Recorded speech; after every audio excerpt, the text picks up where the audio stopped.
From the studios of Farm Journal Broadcast, this is AgDay.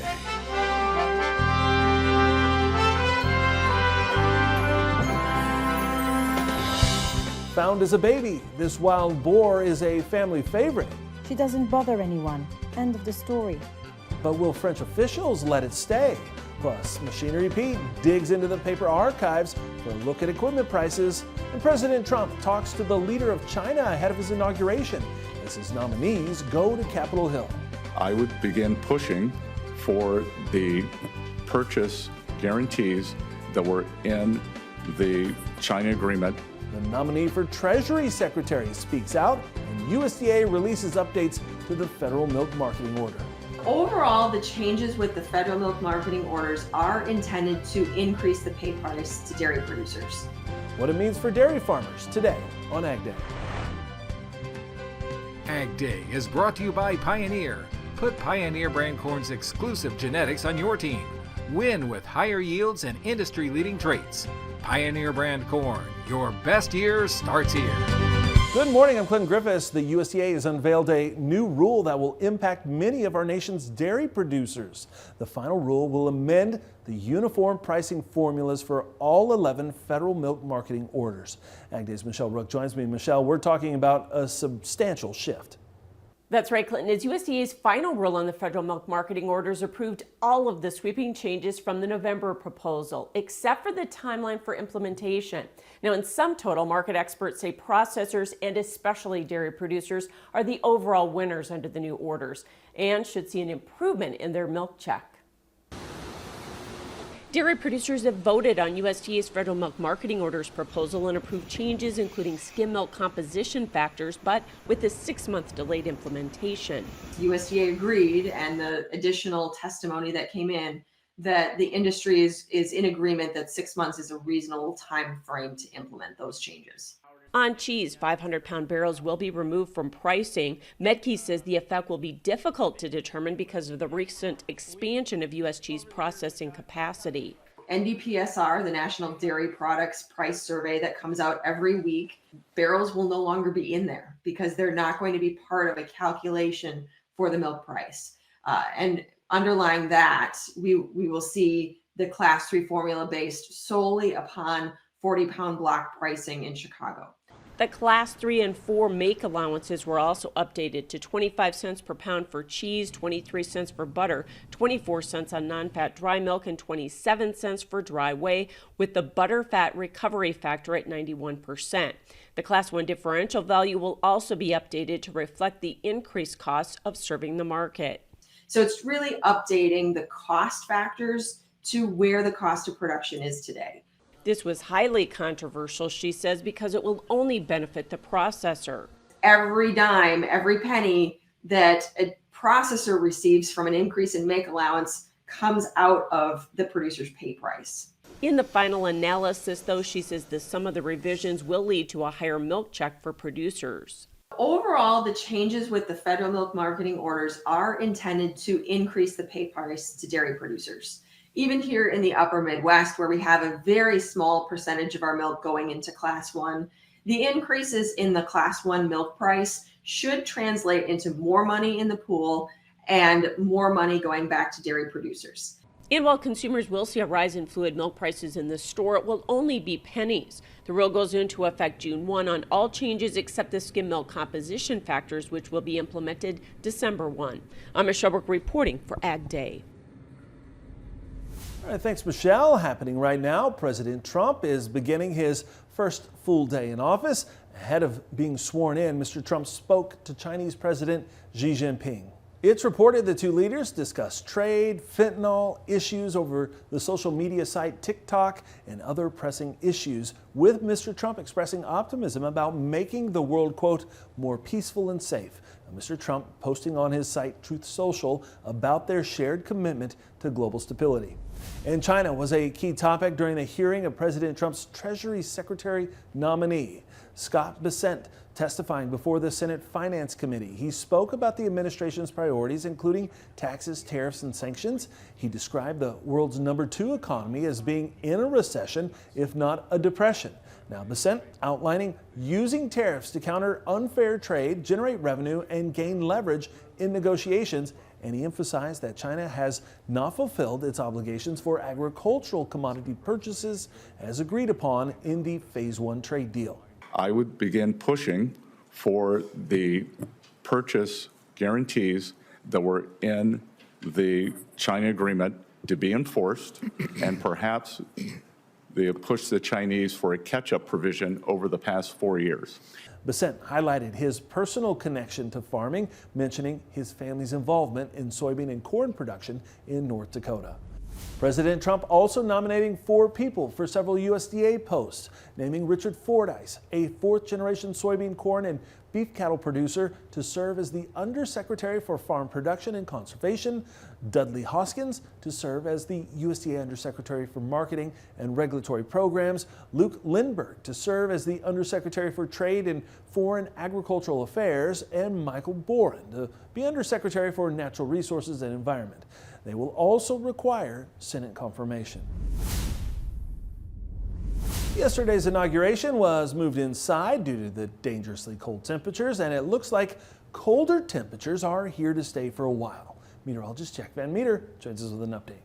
And starting off with those bitterly cold temperatures that we're still experiencing. This is day 2. And now remember, the inauguration yesterday had to be postponed due to the cooler temperatures outside. And as we can see, Washington, D.C. will be right around 38 degrees. So starting to dig out of those bitterly cold temperatures that actually they saw down south. But as we can see, that Arctic blast of air still taking effect, especially for our Great Lakes and eastern region of the country. 6 degrees in Chicago for the high temperature today. As we can see, 4 degrees out there in Minneapolis. But again, everybody's still seeing those really, really cold temperatures. Out here in Texas, for example, 33 degrees out there in Amarillo, just a degree above freezing. And actually, the only warm places in the country today actually going to be down there in LA at 65 degrees. And of course, where else but Miami, Florida, sitting at 77 degrees. And leave it to Carol Bauer to capture something spectacular. Check out this cold but beautiful start to the morning in Graceville, Minnesota. Just an amazing sunrise right there, and I'll have more on your forecast coming right up. Flip Your Soil on AgDay is brought to you by ESN. Hear why farmers across the country trust ESN to protect their nitrogen investment and maximize yield. Learn more at smartnitrogen.com. We recently asked farmers on agweb.com where they expect to cut back in 2025. Machinery purchases topped the list, followed by increased use of generic products and slowing technology upgrades. But 40% of respondents say they're likely to reduce their fertilization rates. In today's Flip Your Soil, Tyne Morgan talked to the experts about making smart adjustments to fertility programs this growing season. The theme that consumed the crop side of agriculture in 2024 was this: tighter margins, with farmers from coast to coast searching for ways to cut back. It's no secret 2024 was a tough year, I think, across the U.S., and California was no different. A lot of the crops that we produce were under significant price constraints while costs were going up. So it was a tough recipe for a lot of farmers. That tough recipe also impacted farmers in the upper Midwest, as it could be a similar story for 2025. Growers realize that the margins are very tight on corn and soybeans and also wheat. They are looking for places to intelligently cut. AgWeb just completed a poll of farmers asking what cost-cutting measures they plan to implement on their farm this year. But the AgWeb poll found 40% of farmers say they do plan on reducing fertilizer rates. I think one of the first places that, as we talk to growers, we talk about phosphorus and potassium. Maybe some of those rates can be cut back. Hoffman says while farmers can cut back in some fields, he cautions against making cuts across the board. Look at those soil tests, find those fields that are maybe in the non-responsive range and cut back, or or don't put fertilizer, P&K on some of those fields. As farmers explore ways to save on costs, what's the outlook for fertilizer prices? Well, Taylor says potash prices are starting to creep up. Potash generally seems quite plentiful, but there's probably a little bit of incremental upside on that. But one fertilizer product that could see more supply this year is nitrogen. So if there's any downside pricing pressure, it's probably more likely on the ammonia over the coming 6 months, where you could see some wholesale correction in price in excess of $100 per ton over the next 6 months, probably. And Taylor says farmers have to remember that one slight change on the global market can inject chaos into the entire inputs market. And number one, do a crop budget. Look at all those input costs and look at reasonable selling prices for those commodities. All right, thanks, Tyne. And you can read more about this story and input advice over at agweb.com. Well, markets were closed on Monday for the holiday, but can they regain their momentum? We'll talk about it next. And later, Machinery Pete is going back, way back into his paper archives for some epic price comparisons. What he found ahead on AgDay.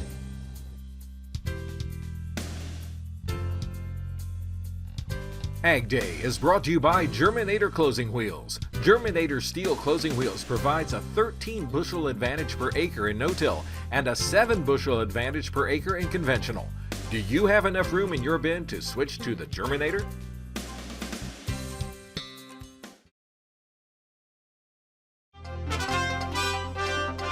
Markets looking to pick up where they left off last week. Michelle Rook has more on January's run in markets now. Well, grains to the plus side on Friday. Tommy Grisapi is joining us with Nesbitt Trading. Tommy, corn market above the 480 level. Things have changed a lot since you and I talked last, especially when it came to lower ending stocks out of that WASDE report. Yeah, get your pencil out because we've had to erase, add. I don't know what to say except for this is a big win for the American farmer. There was a lot of nervousness in agriculture, and that's changed. Are things great? No, they're less worse. They're getting better. Incredible spread action, lots of positives. And the thing is, Michelle, we don't have that roar of the pit, so we don't know where all this price action is coming from. We see March gain a bunch over Dece, but why? Is it a deal with China? Is China going to be in for big exports? We have a new president. We're going to see if the swipe of the pen's bullish or bearish. It's going to be a great week in volatility. I like volatility, Michelle. Farmers don't like volatility. Is that what not only next week, but the next 4 years are going to be like? Well, I don't know that they don't like volatility. They may not be good at trading volatility. They don't like uncertainty, maybe is the better word. I know, but that's funny because they live a life that is the most uncertain life of anything else. You depend on dirt and Mother Nature for rain. They are incredible risk takers. And what I think you're saying or alluding to is they don't like the risk of the volatility of the market. They have all the risk of growing the crop. Harness volatility, harness the risk, take it, cash the government check. Maybe 2025 is not going to be so bad. Are you making a lot of old crop sales on corn at these levels, especially because, soybeans have been lagging and could be the anchor here going forward? We are making old crop sales. I've been putting out recommendations through text and emails and everything else to get a little bit sold. What about soybeans? We've not been able to go back up and make new highs for the move like corn has. Do you think that the South American weather, if it confirms, we're going to have a lot of price risk? Well, we still have the hedge pressure that could come in the latter months here. We need rains, we need good finishing weather, but with that, we could have a really big crop out of Brazil. All right, thanks so much for joining us. Tommy Grisapi with Nesbitt Trading. We'll have more AgDay coming up.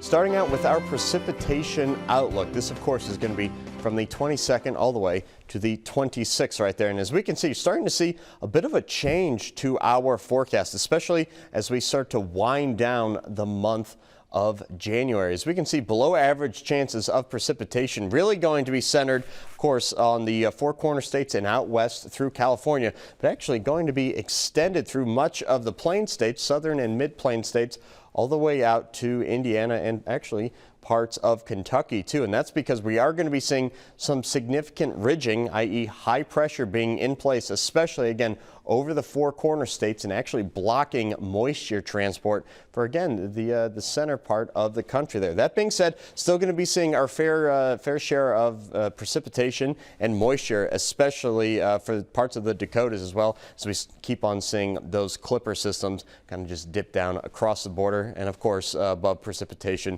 for our Gulf Coast states as well. And it's all going to be driven by the jet stream. Again, starting off this week, we are still going to be dealing with those bitterly cold temperatures. Here's that low that is really digging down and funneling in a lot of those colder temperatures. And as I put this in motion, we can see some gradual lifting, and that'll be moving off to the east coast and actually then to the Atlantic Ocean. But again, that ridging is really going to start to be a big part west, but we are going to be watching this low pressure trough really start to dig in and again delay parts of that ridge from moving across, and we'll be monitoring another winter system that is actually going to set to pop up into the forecast later on Friday. A little too far away to be talking specific details with that exact forecast. Here's our temperature outlook, and as we can see, again, cold weather really going to be setting in for much of the country like we've been seeing for most of the month. Big Fork, Minnesota, -2 degrees and a low temperature of -19 degrees. Continental Ohio, 9 degrees, low of 3 degrees. And finally, Taylorsville, North Carolina, 50 and 39 degrees.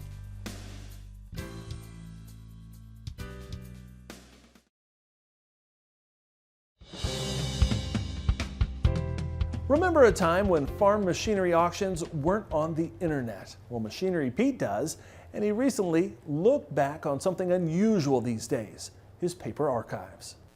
Well, folks, I started compiling auction prices 35 years ago, and of course there was no internet back when I started, and I recently got looking through one of our old books that we used to publish, and I was digging around in the 35 years ago in the year 1990 looking for auction prices on international 986 tractors. And I found a very nice one. It says right here, May of 1990, Southeast North Dakota, a 1980 International 986, 2,370 hours on it with duals. Sale price, $14,000. Now, why was I digging through our old books on 986 prices? Well, you guessed it, because I saw a super nice one sold recently. Here's a picture of it, sold January 14th. Online auction out of Nebraska by our good friends Adam Marshall Auctioneers and Land Brokers. Now, this 986 is amazing. It was a 79 model, only had 2,308 original hours on it. So you suspected it was going to sell high, and it sure did. It went for $23,250. Now, that's the third highest auction price ever on a 986, my 35 plus years compiling prices. And you might be interested, what's the highest price? Well, here's a picture of that one. You might remember it was just over 3 years ago, November 13th of 2021. Mecum Gone Farming, their collector auction out of East Moline, Illinois. An absolute time machine. A 78 model, only 35 actual hours on it, had the factory tags. They said it smelled like new in the cab, and that sold for $52,500. All right, thanks, Pete. Well, it's not unusual to find wildlife on the farm, but this woman in France is fighting to keep a wild animal as a pet.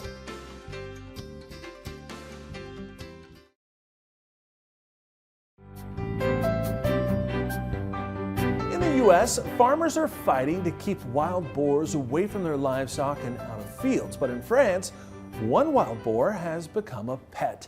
Last week, a French court announced a wild boar adopted by a French horse breeder can remain with the owner.